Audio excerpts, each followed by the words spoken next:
Marcos, já voltamos com esse bloco de entrevista do Boletim Gazeta. A gente também já falou algumas vezes aqui no Boletim Gazeta de casos de pessoas que são mordidas por cães que estão soltos, sem coleira. E a gente relembra até um caso que aconteceu com uma criança mordida por um pitbull. Isso acende um alerta sobre a responsabilidade dos tutores de cães. Esse caso do pitbull, até o tutor chegou a ser preso, né? No próprio condomínio. O cão estava sem ali a focinheira, sem coleira e atacou a criança. A gente convidou aqui a advogada Elisa Moraes para falar sobre a responsabilidade.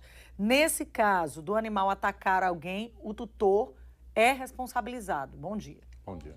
Sim, é responsabilizado. Isso está previsto no Código Civil, no artigo 936, onde traz a responsabilidade do tutor em caso de ataque desse animal ou em outros casos que o animal cause algum dano a terceiro, né? Então, existe sim a possibilidade de responsabilidade civil e até criminal também, dependendo do caso.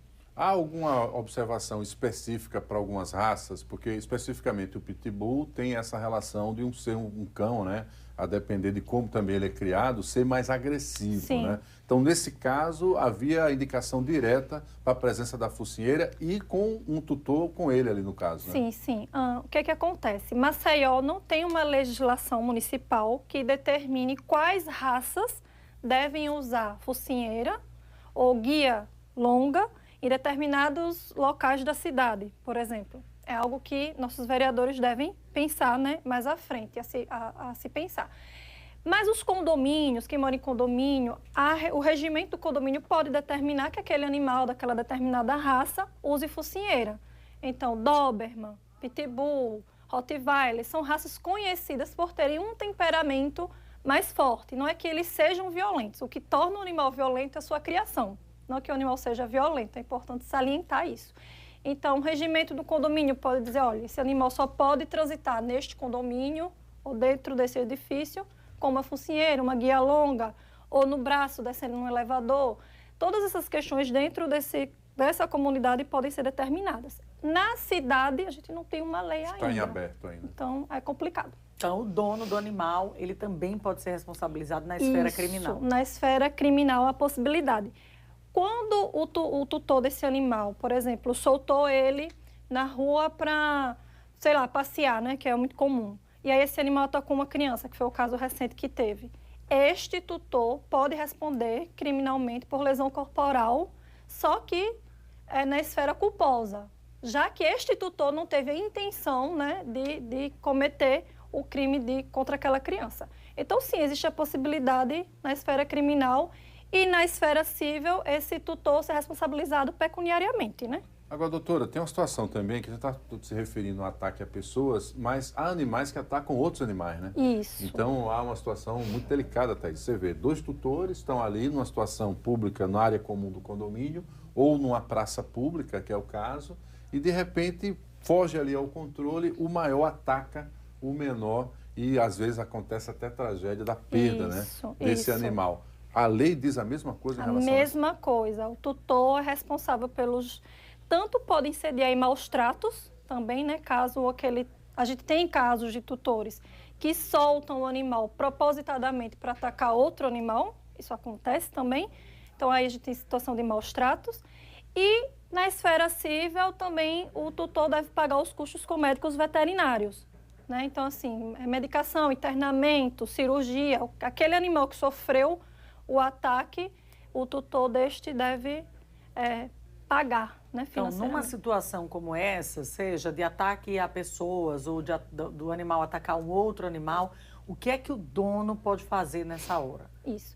A primeira questão, ele também pode fazer um boletim de ocorrência por maus tratos, busca a polícia civil, faz o boletim de ocorrência e na esfera civil, caso não consigam, né, de forma conciliatória, fazer ali, ó, chegar a um acordo, você vai custear, eu pago voluntariamente, aí tem que ir para a esfera civil, né, acionar um advogado, acionar a defensoria para poder reaver esse dinheiro, esses custos na justiça. Existem todas essas possibilidades. Eu não sei se é muito comum aqui, mas em São Paulo, eu me lembro de certa vez por lá, Thaís, uma prisão ocorreu rinhas com animais, né? Os tutores propositadamente levam para que eles briguem, inclusive raças mais robustas, né? Como essa já citada aqui, Pitbull. Aqui em Maceió, não sei se isso ocorre, mas essa lei também chega a esses casos ou a gente precisa aprimorar a própria legislação?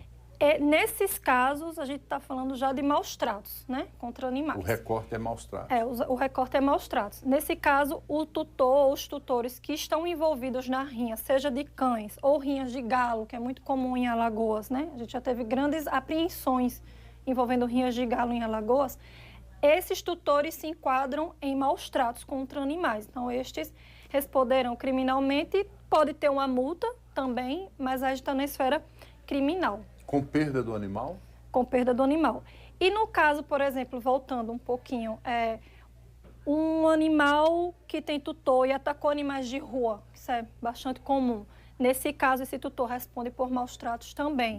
O animal errante, ele não tem tutor, mas ele perdeu sua vida ou sofreu, então nesse caso, esse tutor ele responde por maus tratos também. Aqui, a gente trouxe esse assunto realmente para reforçar a responsabilidade do tutor. Você Sim. que tem cão, que tem gato, que cria qualquer outro tipo de animal, também vai responder pela falta de cuidado ou pelo ataque do seu animal a outras pessoas ou a outros animais. Então, isso está muito estabelecido, né, Elisa? Isso. Na questão judicial. Isso. Na questão jurídica. Jurídica, isso. E assim, tanto voltando um pouquinho para trás, dentro de condomínios, um condomínio pode colocar uma multa para esse tutor que soltou um animal, que atacou uma pessoa, ou aquele animal tem tutor, está rasgando um lixo, alguma coisa, causando danos ali dentro daquele condomínio. Esse condomínio pode multar esse tutor.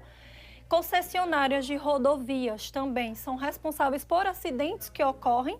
Então, um acidente, um caminhão, um carro que tinha um animal na rodovia e causou um acidente, causou um dano patrimonial, uma pessoa. Essas concessionárias, elas também respondem pecuniariamente. No caso de animais de condomínios, o condomínio pode exigir, diante de provas ali que sejam, obviamente, coletadas de que o animal realmente não está conseguindo se adaptar ou está causando danos ao condomínio. O condomínio pode exigir que aquele dono do imóvel se desfaça desse animal ou proíba a criação daquele animal ali? Então, aí existe possibilidade da proibição desse animal, desde que se fique comprovado na esfera judicial que ele está causando um transtorno para a comunidade. É importante salientar isso. Então, ele pode perder o animal, a posse do animal, desde que isso tenha ocorrido numa esfera judicial, né? Isso não ocorre, o condomínio não quer esse animal, mas aqui eu vou tirar. Não. Desde que ocorra um processo judicial, sim, existe essa possibilidade. Então, para o caso em tela, que foi o que motivou a vinda, né, que é o do ataque a essa criança, é possível que o resumo chegue a ser isso. O desfecho seja esse. O que eu estou impressionado é que, de alguma forma, a autonomia e a possibilidade das assembleias de condomínio, elas serem superiores à existência de uma lei, que é essa que falta, né, para o município. Cabe aqui esse alerta, já feito pela doutora, e que os vereadores se debrucem sobre essa causa, porque cada vez mais a convivência de pessoas com animais tem aumentado. Sim. Então, há necessidade de se regulamentar essa convivência, né? E aí está essa questão. Alguns tutores, eles não sabem criar os seus animais. Aí alguns criam seus animais de forma violenta, o animal não tem culpa, não tem discernimento, ele vai reagir à forma como ele foi criado. E aí a gente tem tutores que criam muito bem seus animais e sofrem represálias porque criam um animal de determinada raça que é visto com certo preconceito pela sociedade.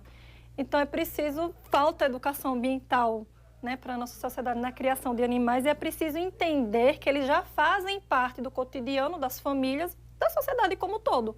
Então a gente precisa todos conviver em harmonia para que tudo dê certo, né? Mas infelizmente a gente precisa de uma lei mais rigorosa a nível federal para maus tratos, porque a gente tem tutores que incentivam a violência. Incentivar a violência, você está incentivando maus tratos. E precisa de leis municipais também que regulem essa questão, né, da guia mais longa, da focinheira, para que todos fiquem protegidos, né? Tá aí, um assunto de extrema importância que traremos, sem dúvida, não se esgota aqui, né, em outras oportunidades. Agradecer a advogada Elisa Moraes, obrigada, mais uma vez atendendo ao nosso chamado aqui e trazendo informações que são fundamentais, principalmente para quem já é tutor de animal e tem o desconhecimento das responsabilidades dessa função, que é tão importante. Vamos fazer um rápido intervalo, daqui a pouquinho a gente está de volta. Até já.